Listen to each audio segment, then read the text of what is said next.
How many snaps did they run in the 14 personnel? That's only for us.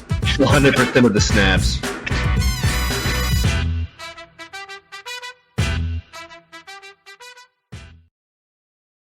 Welcome into 14P Fantasy. I am your host, Justin Wright. Catch me over on Twitter at Justin_14P. Today, we are talking must-start wide receivers, Week 7.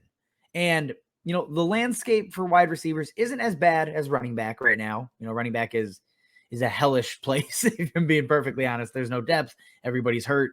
We got a million backup running backs you have to start. It's brutal.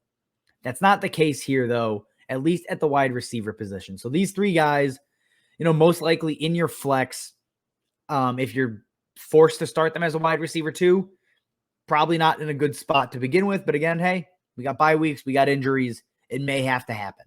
All right, first on the list, though, we have Jaylen Waddle versus the Atlanta Falcons.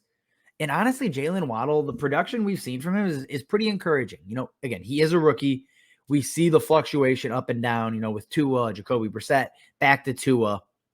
However, Atlanta's defense has been getting beaten up. They're not very good. And a lot of this comes from how bad Miami's defense is. Atlanta should score, at will, basically, which means Miami should have to throw even more than they want to keep up. Enter Jaylen Waddle, a guy that over the last 2 games has seen 19 targets, 13 last week, with Tua coming back. And yeah, he only went for 70 yards. That's fine. He's really a PPR guy. But again, you should be playing PPR anyways. That's what this advice is for. So Jaylen Waddle, he's going to see 10 plus targets. Devontae Parker, Preston Williams, still banged up. Waddle has shown he can score, so has, touchdown upside as well.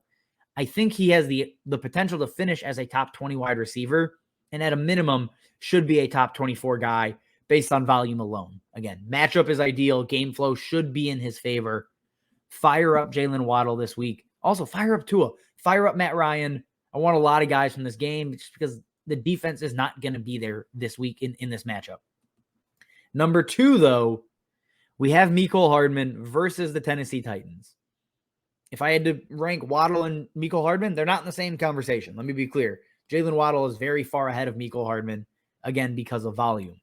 However, Mecole Hardman, it's tough to know when to play him, when to sit him. But in reality, against Tennessee, if there was ever a matchup for him to blow up and go off, it is this matchup. Again, the worst defense against wide receivers. Stephon Diggs finally got on track last week, wide receiver 7. Emmanuel Sanders, wide receiver 23. So secondary pieces can thrive, especially against this, especially in this matchup.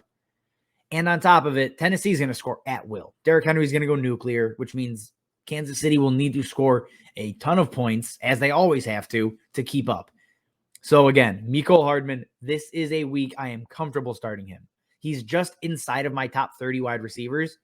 So while he's in the must-start wide receiver category, I'm not forcing him into my lineups. But again, with bye weeks and everything else, he is a guy I'm looking to for upside. If I need the floor, I'm probably not going to take Mecole Hardman. But if I'm looking for that dart throw going 20-plus points, this is the week for him. Again, Tyreek Hill's injured. That could unlock, an astronomical ceiling as well. All right, last one on the list here. Again, I am a Bears fan, full disclosure. But it's Allen Robinson versus the Tampa Bay Buccaneers, and it has to be this week, right? It has to be. Again, a very, very easy matchup against a banged-up Tampa Bay secondary. Bears are 12-point underdogs, 12.5 points maybe, I think, at this point now. They're going to have to throw. They're finally going to have to up the volume. And that's been the issue. Allen Robinson hasn't had enough volume to be Allen Robinson that we're used to. So we are banking on game flow, and we're banking on game flow. Say it 3 times. That is the most important aspect here. If the Bears pull one out of their asses and somehow win, Allen Robinson will flop again because it'll be on the back of the run game, which, again, it's Tampa, so that is unlikely. To move the ball, they have to throw. That's the logic here. I'm going to bank on talent one last time. If he doesn't get it done against Tampa, I don't know what to do with Allen Robinson. You can't say cut him because it's Allen Robinson, but he will just be a permanent fixture on my bench after this week. If he's not putting up, I'm going to put the line at 15 points. If he doesn't give you 15, straight to the bench with Allen Robinson for the rest of the season until he somehow proves something or the Bears figure out how to run a competent offense or anything like that, because we haven't seen it, to be perfectly honest. It's just been bad. So this is it. This is the Allen Robinson week. I hope to God. All right, that is all we have. As always, subscribe to the YouTube, drop comments, questions on start sits, whatever else you have for week 7. As always, guys, thanks for watching, and we will see you next time. How many snaps did they run in the 14 personnel? That's only for us. 100% of the snaps.